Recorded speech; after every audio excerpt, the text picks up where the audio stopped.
अस्सलामुअलैकुम। समा पर खुसूसी ट्रांसमिशन में आपको खुशामदीद कहेंगे। आपके साथ मैं हूं आयशा बख्श। एक मैराथन ट्रांसमिशन जारी है समा पर। आपको लम्हा बलम्हा सूरत हाल से यानी कि बहुत ठहर ठहर कर खबर आ रही है, मगर उससे आगाह रखें। मगर साथ ही साथ किस तरह की सूरत हाल है, किन ग्राउंड्स पर ये मुज़ाकरात हो रहे हैं। 40 साल पुराना तनाज़ा है जिसको हल करने की पाकिस्तान कोशिश कर रहा है। हालिया जंग ने बहुत नुकसान दिया है दुनिया को माशी तौर पर। इसके सियासी नताइज भी होंगे आने वाले वक्त में।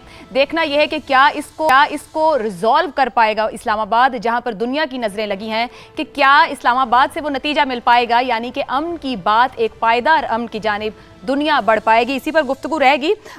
समा के रिपोर्टर हैं सुमेरा खान, जो कि इस्लामाबाद से हमें बताएंगी। उनसे जानने की कोशिश करेंगे कि वहाँ पर सूरत हाल क्या है। अभी तक जो थोड़ी थोड़ी करके इतलात आ रही हैं वो ये बता रही हैं कि कुछ ना कुछ टॉक्स हुई हैं, अलहदा बातचीत भी हुई है, कहीं ना कहीं मुश्तरका तौर पर भी कुछ गुफ्तगू हो रही है। अच्छी खबर, पॉजिटिविटी की गूंज है। सुमेरा, कहिएगा कि क्या सूरत हाल है? बिट्स एंड पीसीज में कुछ सूरत हाल वाजे हो रही है क्या? सुमेरा हमारे साथ नहीं है। अबसार आलम साहब हमारे साथ मौजूद हैं स्टूडियो से। अबसार साहब, आप ट्रांसमिशन का हिस्सा हैं, आगाह कर रहे हैं। कुछ खबरें आना शुरू हो रही हैं, लगी तो हुई है नजर, मगर जब तक तस्दीक ना हो बात नहीं की जा सकती। आलमी मीडिया भी कुछ बिट्स एंड पीसेस में छोटी छोटी खबरें दे रहा है कि मुज़ाकरात हो रहे हैं। यहाँ तक तो ट्राइलेटरल टॉक्स भी इसे कहा, दोनों बैठे हैं आमने सामने। वो मामला जिन पर इख्तिलाफ था, जो भी हल निकाला जा रहा होगा, आपको लगता है कि हम पॉजिटिविटी से आगे बढ़ रहे हैं? आयशा, बड़ा अच्छा सवाल किया आपने। और देखें मैं आपको एक बात बताऊं, ये बड़ी अहम बात है कि दोनों पार्टीज़ आमने सामने बैठी। आपने कहा 40 साल पुराना ये झगड़ा है, और 40 साल से अमेरिका और ईरान एक दूसरे के सामने डायरेक्टली नहीं बैठे। ये बहुत बड़ी कामयाबी है अब तक की, मैं समझता हूँ। देखिए आगे क्या होना है और किस नतीजे पे पहुंचना है, कौन सी साइड खुश ज़्यादा होगी, कौन सी कम होगी, या कोई नतीजा खुदा ना खास्ता निकलता है या नहीं निकलता, ये इसके अलावा है। ये अब तक का बहुत बड़ी कामयाबी है। पहली कामयाबी ये थी कि दोनों पार्टीज़ यहाँ पहुंची मुज़ाकरात के लिए, और सीरियसनेस आप देखें। अमेरिका का वाइस प्रेसिडेंट आया और वो अपने साथ एक टीम लेके आया बड़ी, और ईरान के अंदर से स्पीकर पार्लियामेंट के वो आए, वहाँ के फॉरेन मिनिस्टर आए, वहाँ के नेशनल सिक्योरिटी का जो उनका इदारा है उसके सेक्रेटरी आए, जो अली लारिजानी के जाने के बाद, शहादत के बाद बहुत बड़ा उसका रोल है उस इदारे का। फिर उनके जो साबिक IRGC के कमांडर हैं वो आए, सेंट्रल बैंक के गवर्नर आए। तो ईरान ने भी अपनी सीरियसनेस जो दिखाई है और अमेरिका ने भी दिखाई है, ये बहुत बड़ी बात थी। मैं समझता हूँ ये दूसरी कामयाबी है इन मुज़ाकरात की, कि वो दोनों पार्टीज अब आमने सामने एक टेबल पे बैठे हैं। देखिए बर्फ पिघलती है जब आप हाथ मिलाते हैं, एक दूसरे की बॉडी लैंग्वेज चेक करते हैं, और इतने सालों बाद सामने हमने बैठ के जब दोनों पार्टीज ये चाह रही हों कि हम किसी ना किसी नतीजे पे पहुंचें, और जो सालिस जो कि पाकिस्तान है वो इन दोनों से ज़्यादा चाहता है कि सुलह हो, इस रीजन में अमन हो, और पूरी दुनिया को जो एनर्जी का क्राइसिस है और जो जंग के खतरात हैं वो टलें। तो मेरा ख्याल है इतने लेवल पे खुलूस होना, जाहिर बात है डिप्लोमेसी एक अमल है। ये तो नहीं हो सकता कि हम सोचें, जाहिर बात है उम्मीदें बहुत हैं, ख्वाहिशात बहुत हैं, नुकसान बहुत उठाया है दुनिया ने, मगर मुज़ाकरात की नाकामी की जिम्मेदारी आपकी गुफ्तगू ये कहती है कोई भी लेने को तैयार नहीं, और अगर कोई रुकावट बनी तो पाकिस्तान गिरा लगा के मामला आगे जरूर निकाल देगा। देखिए ये तो मुहावरा है ना कि डिफीट इज एन ऑर्फन, लेकिन मैं नहीं समझता कि डिफीट फिर डिफीट होगी, और होना भी नहीं चाहिए, ऐसा हमें सोचना नहीं चाहिए। गिरे पाकिस्तान ने बहुत लगाई, आपने गिरा का लफ्ज़ यूज़ किया।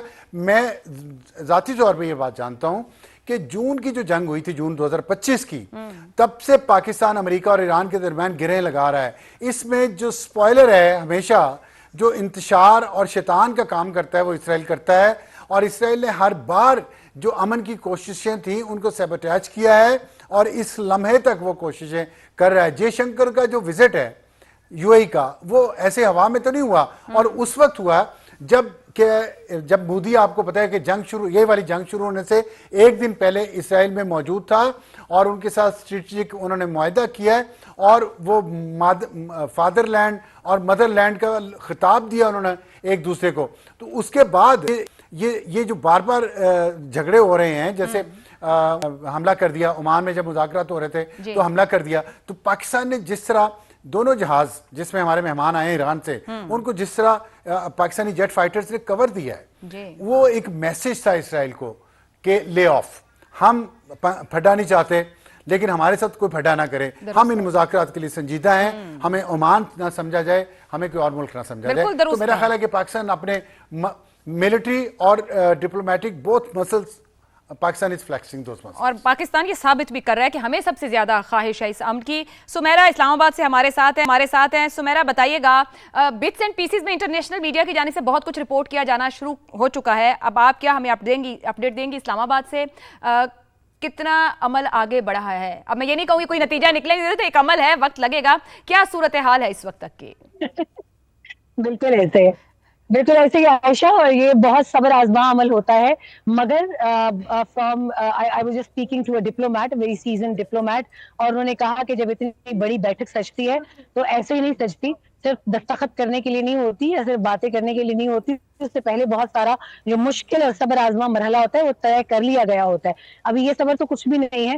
آپ دیکھیں بیک ڈور ڈپلومیسی میں یا ملٹری ڈپلومیسی میں کتنا کام کر لیا گیا تھا, تو آپ نے اتنا بڑا ایونٹ آج اسلام آباد میں ہوتے ہوئے دیکھا ہے, اور یقیناً اس کے اندر کسی قسم کی خیال سارائیوں کی گنجائش نہیں بنتی. میرے ساتھ اس وقت پاکستان کے مائنہ سفارتکار بھی موجود ہیں, میں چاہوں گی آپ کے ان سے. Sardar Masood is with me, former president and renowned diplomat on behalf of Pakistan. سردار صاحب سے بھی میں پوچھنا چاہوں گی, ابھی کافی ڈسکشن اس کے اوپر بھی ہماری. سردار صاحب, you are here since morning and you're speaking to different media outlets, you spoke to international media as well. آپ بتائیے یہ تمام تر راؤنڈ آف ڈائلاگ کے حوالے سے, what is your perspective and what do you think, how it's going about? اچھے ماحول میں مذاکرات شروع ہوئے, اور اس کے بعد جو ہے جو وزیر اعظم پاکستان سے وفود کی سربراہان کی ملاقات ہوئے ہیں, اور انہوں نے اپنی پوزیشن سے پاکستان کے وزیر اعظم کو آگاہ کیا, جس کا مطلب ہے کہ پاکستان کا سہولت کاری کا, میزبانی کا, ثالثی کا رول برقرار ہے. دوسری جو چیز ہو رہی ہے وہ یہ ہے کہ اب امریکہ کی اطلاعات آ رہی ہیں کہ امریکہ اور ایران کی بھی براہ راست رابطے ہو رہے ہیں, اور اس وجہ سے جو ہے یہ امید ابھر کے سامنے آئی ہے کہ یہ اپنی اختلافات مٹا لیں گے اور بنیادی اختلافات مٹا لیں گے.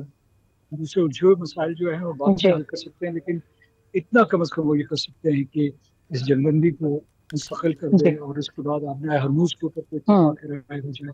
اور پھر جو تیسری چیز یہ ہو سکتی ہے کہ جوہری پروگرام کے سلسلے میں کوئی فیصلہ ہو سکتا ہے کہ اسے کوئی کمیٹی حل کر سکتی ہے. ایسا ہو پائے گا؟ I'll appreciate اگر آپ تھوڑا سا اور بھی اونچا بولیں تاکہ ناظرین دیکھیں. جو ہے اس وقت یہ بہت حساس مذاکرات چل رہے ہیں, کوئی چیز بھی قبل از وقت کہنا اس سے جو ہے خبر پھیل جائے گی, اور اس کے بعد جو ہے یعنی وہ خبر جو ہے آج کل کے ماحول میں پھیلتی ہی چل جائے گی. میرا خیال ہے کہ بہت ہی خاص منظر ہے, اور اس میں ہماری یعنی پاکستان کی کوشش یہ ہوگی کہ یہ مذاکرات نتیجہ خیز ثابت ہوں. میں نے کہا کہ جوہری پروگرام ہے, اس کے اوپر کوئی معاہدہ ہو سکتا ہے. جو ایران کے اور امریکہ نے اور دوسرے برادری نے وقتاً فوقتاً پابندیاں عائد کی ہیں, پرائمری اینڈ سیکنڈری کو ریموو کیا جائے, اور ایران کو کسی قسم کا ریلیف دیا جائے تاکہ وہ تعمیر نو کا آغاز کر سکیں. لیکن پہلی شرط یہ ہے مستقل جنگ بندی, بالکل اس سے جو ہے عالمی معیشت میں استحکام آئے گا, اور بہت سی ہماری توقعات ہیں. Thank you so much ambassador, اور I be still waiting for you. ابھی آپ سے ایک تفصیلی ڈسکشن جو ہے ہماری ایک پوڈ کاسٹ اسٹیشن پر ہونی ہے, but I wanted you to appear, کیونکہ اس وقت ابھی عائشہ جو ہے اس وقت اسٹوڈیو سے لائیو کر رہی ہیں, and she has her panel as well. Ambassador Masood is very optimistic ابھی, اور وہ یہ کہہ رہے ہیں کہ خیال سارائیوں سے گریز کے ساتھ ساتھ یہ ضرور دیکھنا ہوگا کہ مستقل جنگ بندی اگر ہو جاتی ہے تو being a diplomat, if he's saying that, obviously we see light at the end of the tunnel, کہ اگر مستقل جنگ بندی ہوتی ہے تو یوں سمجھیں کہ یہ بہت بڑی مشعل راہ بھی ہوگی. اور وہ جو مسائل جن کی ہم بات کریں ایران اور امریکہ کے مابین, انہوں نے ایک ہلکی سی خبر بھی دی بیچ میں, اینڈ وی کی ناٹ ڈاؤٹ ہز انسٹنکٹ یا ان کے سورسز پہ, کہ انہوں نے کہا کہ امریکہ اور ایران کے براہ راست مذاکرات بھی شروع ہو چکے ہیں ان کی اطلاع کے مطابق. تو یہ ایک بہت بڑی آئس بریکنگ ہے عائشہ, اور میں بار بار آج یہی بات کر رہی تھی کہ لوگوں کے لیے شاید یہ ایونٹ ابھی اتنا معنی نہ رکھتا ہو, ان کے لیے اتنی سگنیفیکنس نہ ہو, مگر اس کی سگنیفیکنس آپ ایران اور امریکہ سے پوچھیں گے آئندہ آنے والے تاریخ کی کتابوں میں, تو وہ کہیں گے کہ ہاں ایسا موقع تھا کہ جب ہم نے اپنی فیس سیونگ کے لیے ہی صحیح मगर मुज़ाकरात से इनकार कर दिया था, हमें पाकिस्तान टेबल पर लाया। बिल्कुल, बहुत शुक्रिया सुमेरा, और मसूद साहब की भी राय का बहुत शुक्रिया। यकीनी तौर पर उम्मीद अफजा सूरत हाल है। जो कुछ इस वक्त तक रिपोर्ट हो रहा है वो ये बता रहा है कि आपसी में एक मुज़ाकरात का सिलसिला हो चुका, जिसके बाद एक ब्रेक लिया गया है, और ये सूरत हाल ये बता रही है, जिस तरह की बिट्स एंड पीसेस में बात सामने आ रही है, कि एक पॉजिटिव एनर्जी है और मुस्बत तौर पर आगे बढ़ा जा रहा है। आमिर अहमद खान साहब, जब मामला शुरू हुआ तो हमारी डिस्कशंस थी वॉर ऑफ चॉइस और वॉर ऑफ सर्वाइवल को लेकर, कि किसने क्या किया और क्यों किया। अब 40 दिन के बाद इस्लामाबाद में बैठकर मुस्तकिल जंग बंदी के मुतालबे के साथ हज़ारों मील दूर जेडी वैंस आए हैं कि अगर संजीदगी है ईरान की तो हम भी नतीजा खेजी देखना चाहते हैं इसके अंदर। आप समझ रहे हैं कि ग्राउंड जो बनाया गया है इस्लामाबाद की तरफ से, हम वाकई एक मुस्तकिल जंग बंदी और हुर्मुज़ पर कोई ना कोई ऑपरेशनल फ्रेमवर्क देख पाएंगे, क्योंकि दोनों ही समझ रहे हैं कि इसको कंस्ट्रक्टिवली आगे बढ़ना ज़रूरी है। आई थिंक इसके अलावा और कोई तरीका है नहीं इस सूरत हाल को आगे बढ़ाने का, क्योंकि जो वॉर ऑफ चॉइस, जो जंग एक वॉर ऑफ चॉइस की तरह शुरू हुई थी ना जी, वो अब मजबूरी बन गई हुई है। बुरी तरह से अमेरिका इसके अंदर फंस गया हुआ है, जबकि ईरान बार बार हम ये कह रहे हैं, और इसमें कोई गलत बात भी नहीं है, कि ईरान की जीत सिर्फ और सिर्फ उसके सर्वाइवल में थी, और उसने सर्वाइव करके दिखा दिया है। तो अब अगर उसके अंदर से कोई रास्ता निकलता है, वो इसी सूरत में निकल सकता है कि जो मिनिमम एक्सेप्टेबल ऑब्जेक्टिव्स हैं, जो कि फौरी तौर पर हासिल हो सकते हैं, और जिनको इस्तेमाल करके दुनिया को ये तासुर दिया जा सकता है कि हाँ, ये जंग रोक दी गई है, और अब जो ज़्यादा ट्रिकी मामलात है वो भी आगे जाकर हल हो जाएंगे। वो वही है, वो ईरान की सैंक्शंस का मामला है, और वो स्टेट ऑफ हॉर्मुज़ की सूरत हाल है। और इन दोनों सिचुएशन के ऊपर मेरा ख्याल है अब आयशा हमें इसको दोहराने की भी ज़रूरत नहीं है। ये इतना वेल इस्टेब्लिश्ड फैक्ट है पाकिस्तान का रोल इसके अंदर, और वो कितना मुश्किल था, और कहाँ कहाँ जगह जगह पाकिस्तान को स्टेप इन करना पड़ा, यहाँ तक कि ये बहुत सिग्निफिकेंट स्टेटमेंट जो ईरान की तरफ आई थी कि जब हमारे ऊपर हमला हुआ तो हम तो तैयार बैठे थे वापस हमला करने के लिए, बट देन पाकिस्तान इंटरवीन्ड। इससे आपको पाकिस्तान के वेट का अंदाज़ा होता है इन नेगोशिएशंस के अंदर। सो आई थिंक अब किसी को भी हम दोहराने की भी ज़रूरत नहीं पाकिस्तान की अहमियत, और क्योंकि ये पाकिस्तान, अमेरिका और ईरान ये तीनों मिलकर इस जगह पर बैठे हुए हैं, इसलिए हम बड़ी कॉन्फिडेंटली ये उम्मीद रख सकते हैं कि कोई ना कोई रास्ता, बहुत पतली गली है या बहुत बड़ी शाहराह है, ये और बात है, लेकिन कोई ना कोई रास्ता, और रास्ता ही निकलना जरूरी है। अब सार आलम साहब, वेल एस्टैब्लिश्ड फैक्ट में पाकिस्तान के किरदार की आमिर साहब बात कर रहे थे, मगर वेल एस्टैब्लिश्ड फैक्ट में ये 40 दिन आपके ख्याल में जब हम सीज फायर तक पहुंचे हैं तो ज्यादा लेवरेज किसके पास थी कि वो समझा कि अगर मैं यहां से बात का आगाज करूं तो मेरे हक में फायदा होगा? लेवरेज के साथ इन दोनों में से कौन आया है? देखिए, लेवरेज समझ तो रहा था अमेरिका के उसके पास ज़्यादा है, और ईरान अपनी जगह पे समझ रहा था कि उसके पास लेवरेज ज़्यादा है। लेकिन आप शायद यकीन ना करें, और यकीन ना करने की वजह यह है कि हम अपने आप को बहुत अंडर एस्टिमेट करते हैं, जो हमें नहीं करना चाहिए। पाकिस्तान ने दोनों को समझाया है लेवरेज का, ख़ास तौर पे ईरान को, कि जो आपके पास लेवरेज इस वक्त है, आपने जो स्टैब्लिश करना था वो कर दिया। अगर आप यहाँ से बेस्ट डील नहीं ले सकते, देखिए जंग में उतर जाना और जंग रोक के वहाँ से निकल जाना, वो दोनों चीज़ें बहुत ज़रूरी हैं। बहादुरी सिर्फ ये नहीं है, और ये मैं इन अल्फाज में आपको बता रहा हूँ जो कुछ अल्फाज इस्तेमाल हुए हैं कि शहीद, हमारे मज़हब में शहादत जो है वो बहुत बड़ा एजाज़ है, और ये बात, शहादत की बात बहुत ज़्यादा होती रही है पिछले 40 दिनों में पाकिस्तान और ईरान के दरमियान जो बात हुई है, और उसमें पाकिस्तान ने कहा है उनको कि शहादत बड़ी अच्छी चीज़ है, शहीद होना मुसलमान के लिए एजाज़ है, लेकिन अगर उससे कम ये चीज़ें इस वक्त उससे फ़ायदा उठा के पूरी कौम का सोच लें कि वो पूरी कौम, लीडरशिप तो शहीद होने के लिए तैयार है, लेकिन कौम सफ़र करेगी अगर ये जंग जारी रही तो ये बातें ईरान की समझ में आई हैं, और ईरान अच्छे तरीके से अपने कार्ड खेल रहा है, इसमें कोई शक नहीं है। और अमेरिका के पास भी ऑप्शंस कम है, लेकिन इसका मतलब ये नहीं है कि अमेरिका मज़ीद नुकसान नहीं पहुँचा सकता ईरान को। और यही बात वो है जहाँ पे दोनों पहलवानों को बराबर में उनकी कुश्ती बंद करवाना किसी के लिए ज़रूरी था, और वो रोल पाकिस्तान ने प्ले किया है। इसमें पाकिस्तान ने दोनों को मेरा ख्याल है रियलाइज़ करवाया है कि आपको जितना लेवरेज मिल गया है वो लें, मगर अफसार अपनी साहब, जगह जब पे आप ये अपने कह रहे हैं मुल्क में- कि ईरान को नजर आ रहा था कि उसके हाथ में कुछ है जाए, वहीं अमेरिका, जाहिर बात है अमेरिका एक अस्करी ताकत है और उस जैसी कुव्वत दुनिया में नहीं है, उसका मुकाबला नहीं उस तरह से किया जा सकता। मगर मेज पर बैठने से पहले जो मुतालिबात ईरान ने रखे, जैसा कि उन्होंने कहा सीज फायर लेबनान में हो, जिस हद तक भी हुआ आखिर अमेरिका को रिस्पॉन्ड करना पड़ा कि इसको रोको और अगले हफ्ते के अंदर मुज़ाकरात हो। फिर वो अपने फ्रोजन एसेट्स की बात करते हैं, खासतौर पर कतर में जो पड़े हैं, वो कह रहे हैं वो फौरी तौर पर सैंक्शन किए जाएं। वेंस को लीड करना चाहिए, हम विटकॉफ और उसको उतना संजीदा नहीं समझ रहे, जेरेड कुशनर को।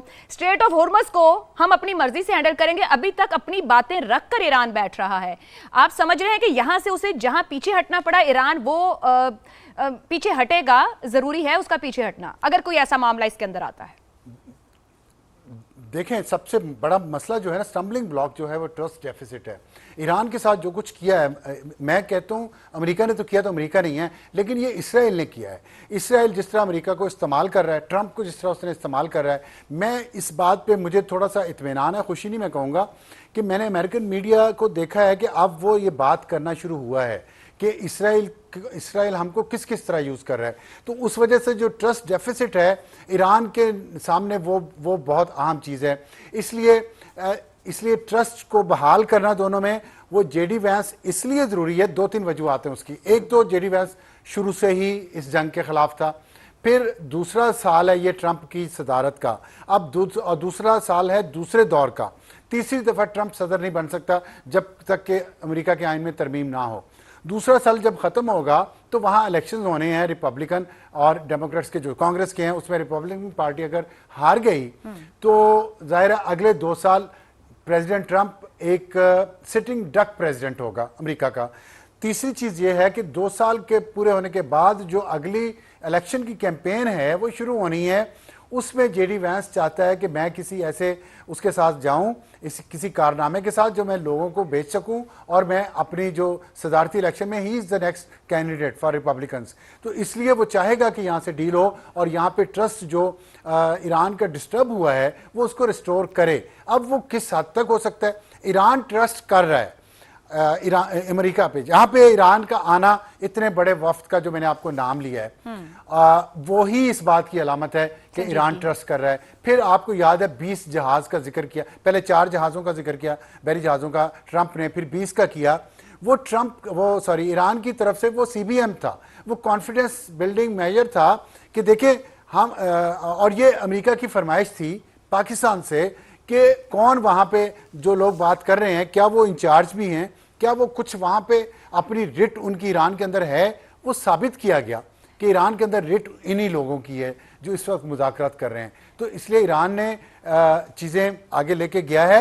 ईरान को प्रॉब्लम जो है ना वो इस वक्त गल्फ़ कंट्रीज से है, उसमें सऊदी अरब के साथ पाकिस्तान ने जो माहिदा किया उसके बाद तो मामला बहुत बेहतर हैं, लेकिन कुछ और मुल्क हैं जो इसराइल के साथ मिलके ये नहीं चाहते कि ईरान का अपर हैंड इस जंग के बाद हो। लिवरेज की आपने बात की है, पहले ईरान स्ट्रेंथन हुआ है इस जंग के बाद, हालांकि उसके अंदर बहुत तबाही हुई है, लेकिन जब ये जंग बंद होगी और उस पर सैंक्शंस ख़त्म होंगी, जिसके लिए वो कोशिश कर रहा है, उसके जो एसेट्स फ्रीज हुए हैं वो अनफ्रीज होंगे, और अगर उसको हॉर्मुज़ से गुजरने का कुछ किराया टोल मिलना शुरू हो जाए उस हद तक कि वो अपना जंग का नुकसान पूरा कर ले, तो मेरा ख्याल है कि Iran will be a middle power very soon.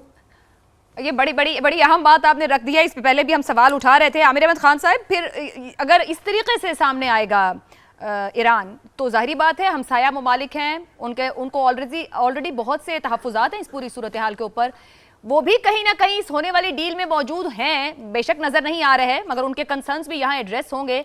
आपके ख्याल में जिस तरीके से पाकिस्तान सभी जानिब अपनी एक कैपेसिटी रखते हुए सबको न्यूट्रलाइज सूरत हाल में आगे बढ़ा रहा है, उनके दरमियान रास्ता निकालने की कोशिश कर रहा है, तो ये जो इत्तेहादी ममालिक के खदशात हैं, मतलब नज़र ना आते हुए भी वो होने वाली जिस डील या डायलॉग की हम बात कर रहे हैं उसमें कहीं ना कहीं मौजूद होंगे और एड्रेस किए जा रहे होंगे।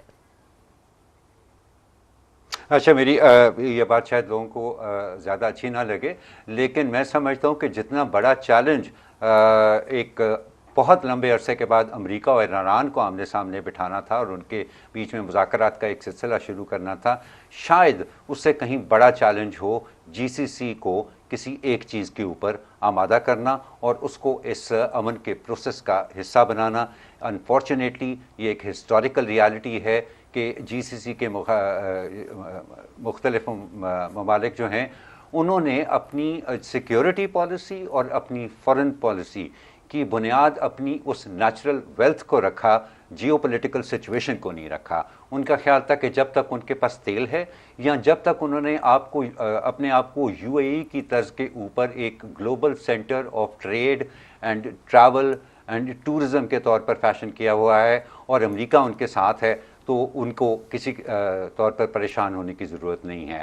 آئی تھنک اب ان کو خود بھی یہ سمجھ آ رہی ہوگی, اور ونس اگین پاکستان کا بہت ایک کلیدی کردار ہوگا ان کو سمجھانے میں کہ یہ جو ورلڈ آرڈر اب جو پہلے بائی پولر تھا پھر یونیپولر رہا اور اب وہ ایک ملٹی پولر الائنمنٹ کی طرف بڑھ رہا ہے, اس کے اندر ان کو صرف اپنی ویلتھ ہی نہیں اور اس کے علاوہ ان کو جیو پولیٹیکل سچویشن بھی دیکھنی ہے, ان کو اپنی سیکیورٹی سچویشن کو اپنی پولیٹیکل ریلیشن شپس اور اپنی انٹرنیشنل ریلیشنز کے تناظر میں رکھ کے دیکھنا پڑے گا. اور یہ کام بھی عائشہ مجھے لگتا ہے اتنا ہی مشکل ہوگا جتنا ایران اور امریکہ کو آمنے سامنے بٹھانا ہوگا. درست ہو گیا, بڑا زبردست نقطہ آپ نے رکھا ہے. ہمارے ساتھ ندیم ملک صاحب بھی موجود ہیں, ان کو بھی اس گفتگو میں شامل کرتے ہیں.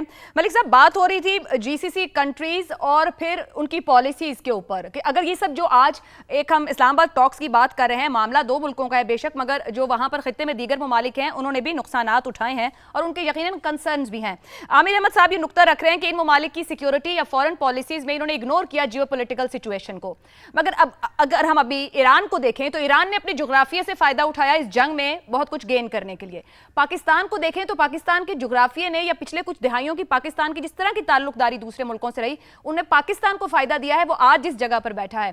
کیا آپ کو لگتا ہے کہ GCC ممالک آنے والے دنوں میں اپنی جیو پولیٹیکل سچویشن کو بھی اب استعمال کریں گے فائدے کے لیے, پالیسی اور سیکیورٹی پالیسی کے لیے, یا نہیں؟ اوور آل اگر اس علاقے کی صورتحال دیکھیں تو شاید جنگ کے بعد بہت زیادہ نقشے میں تبدیلی ہمیں آنی شروع ہو جائے گی.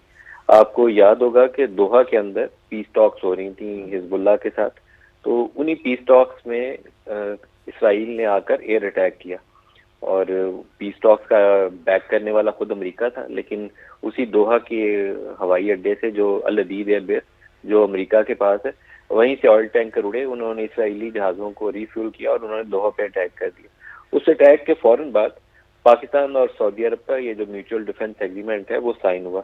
اس سے پہلے پاکستان بہت عرصے سے کوشش کر رہا تھا لیکن سعودی عرب سے کچھ ریلکٹنس تھی. قطر سے بھی بات کی گئی, قطر بھی تھوڑا ایک قدم آگے بڑھاتا تھا پھر ایک قدم پیچھے ہٹ جاتا تھا, کیونکہ سب کو خیال یہ تھا کہ امریکہ کو انہوں نے اڈے دیے ہوئے, امریکہ نے ان کی حفاظت کرنی ہے جب بھی ایران کی طرف سے انہیں خطرہ ہوا, تو اس لیے یہ والا آپشن ابھی امریکہ کے ساتھ ہی بہتر ہے.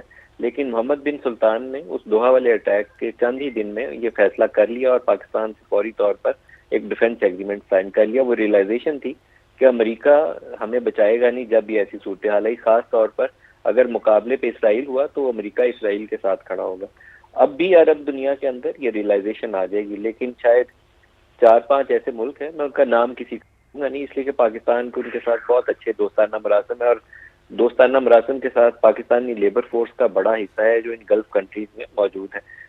ہم مثال دے سکتے ہیں کہ UAE کے اندر بھی بہت سارے پاکستانی ہیں اور سعودی عرب میں بھی بہت سارے پاکستانی ہیں. تو پاکستان کا اس وقت سعودی عرب کے اندر ڈیفنس ایگریمنٹ ہے, لیکن باقی جگہوں پہ بھی ہمارے اکنامک انٹرسٹ اور ہمارے لوگوں کا جو لیبر فورس ہماری وہاں موجود ہے ان کے انٹرسٹ ایسے ہیں کہ ہم کسی سے بگاڑ نہیں چاہتے, ہم ہمیشہ ان سے اچھے تعلقات چاہتے ہیں.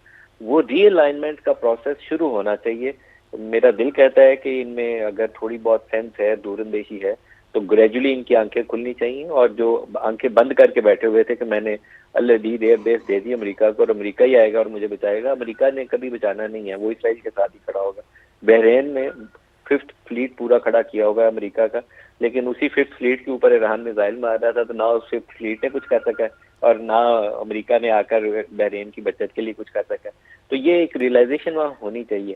اپنے دفاع کے لیے یہ 2-3 چیزیں کر سکتے ہیں. ایک تو یہ ہے کہ یہ ریجن ایز اے ہول, ایک پاکستان ٹرکی کے ساتھ بھی ڈیفنس ایگریمنٹ کو لیے بائی لیٹرل انگیجمنٹ کر رہا ہے, تو وہ بائی لیٹرل کی بجائے اگر ایک ملٹی لیٹرل ارینجمنٹ ہو جائے جس میں پاکستان, سعودی عرب, نیٹو طرز پہ بات کر رہے ہیں ملک صاحب, پورا نیٹو طرز نہ بھی ہو, لیکن اس کی نیٹو کی ایک کلاس 5th ہے, 5ویں کلاس ہے جو یہ کہتی ہے کہ attack against one attack against all. یہی پاکستان اور سعودی عرب کا ایگریمنٹ ہے, بیسیکلی نیٹو والی وہی کلاس ہے. تو اگر اس ایگریمنٹ کے اندر ٹرکی اور چائنا شامل ہو جائیں تو بڑا مضبوط قسم کا اتحاد بن جاتا ہے. پاکستان کو شاید اس لائن پہ کام کرنا چاہیے. ترکی سے پاکستان کی بات چیت چل رہی ہے اس کے اوپر, کس سٹیج پر ہے یہ مجھے معلوم نہیں ہے, لیکن پاکستان ترکی کو اس ایشو پہ انگیج کر رہا ہے. اس کے ساتھ اگر چائنا مل جائے تو کیا بات ہے, پھر تو بہت ہی اچھا ہو جائے گا. ایک مضبوط قسم کا الائنس بنے گا جو ایک دوسرے کے دفاع کے کام آئے گا. ان سب کو ایک دوسرے کی ضرورت پڑے گی. دنیا میں جو سپر پاور کا کانسیپٹ تھا وہ ایران نے کافی حد تک ملیامیٹ کر دیا ان 40 دنوں کے اندر سروائیو کر کے. سب سے تگڑی آرمی اسی کی تھی نا, 800 دنیا میں اس کے فوجی اڈے ہیں, 800, کسی کے پاس نہیں ہے 800 فوجی اڈے, امریکہ کے پاس ہیں. وہ F-35 لے کر کہتے تھے آئیں گے اور ان کو نظر بھی نہیں آئے گا اور اٹیک کر کے چلے جائیں گے. اس کا F-35 شاٹ ڈاؤن ہو گیا. تو یہ ایک دنیا بدل گئی ہے. اب اس دنیا میں کیا ہے, اس دنیا میں ایران نے ٹنلز بنائی ہوئی ہیں, ان کے پاس بہت سے پہاڑ وہاڑ ہیں علاقے کی, ان کے پاس جو بینیفٹ ہے ان کو انہوں نے پراپرلی یوٹیلائز کیا ہے. موبائل لانچرز بنائے ہیں انہوں نے, اور وہ انڈر گراؤنڈ ٹنل سے اور انڈر گراؤنڈ اسٹوریج فیسلٹی سے نکلتے تھے اور میزائل فائر کرتے تھے. یہ آ کے 10 جگہ بمباری کرتے تھے, لیکن اس کے میزائل ختم نہیں ہوئے ٹرمپ کے دعووں کے باوجود کہ ہم نے پہلے دن ہی وہ کہتے تھے 85% فیسلٹیز ان کی ڈسٹروائے کر دی. شاہد ڈرون جو ان کا $20,000 سے $30,000 کاسٹ کرتا ہے, اور وہ $20,000-30,000 کا ڈرون اڑ کے جاتا ہے, اور ان کے تھرڈ میزائل کا جو سسٹم ہے اس کے رڈار سائٹس جو ہیں وہ $500 ملین کی ایک سائٹ ہے, اس کو اڑا دیتا ہے. $20,000 اور $500 ملین. تو اب جنگ کا نقشہ بدل جائے گا, جنگ اور ہو گئی ہے. تو اس میں ان ممالک کو سوچنا پڑے گا کہ ہم نے اپنا دفاع مضبوط بنانا ہے تو خود بھی کچھ کرنا ہے, صرف ڈالر درست ہو گیا. ملک صاحب ساتھ رہیے, ابصار صاحب بھی ساتھ ہیں, عامر صاحب بھی ساتھ ہیں. ایک بریک لینی اور بڑا ویلڈ پوائنٹ اٹھایا ہے, اندر بہت کچھ اس وقت رپورٹ کیا جا رہا ہے, اور امریکہ کو یہ کہا جا رہا ہے کہ ایران نے آپ کو عسکری طور پر شکست دی ہے. آنے والے دن بہت کچھ انفولڈ کریں گے جو جنگ کے دوران ہمارے سامنے نہیں آیا ہے. ایک بریک کے بعد گفتگو کو آگے بڑھاتے ہیں.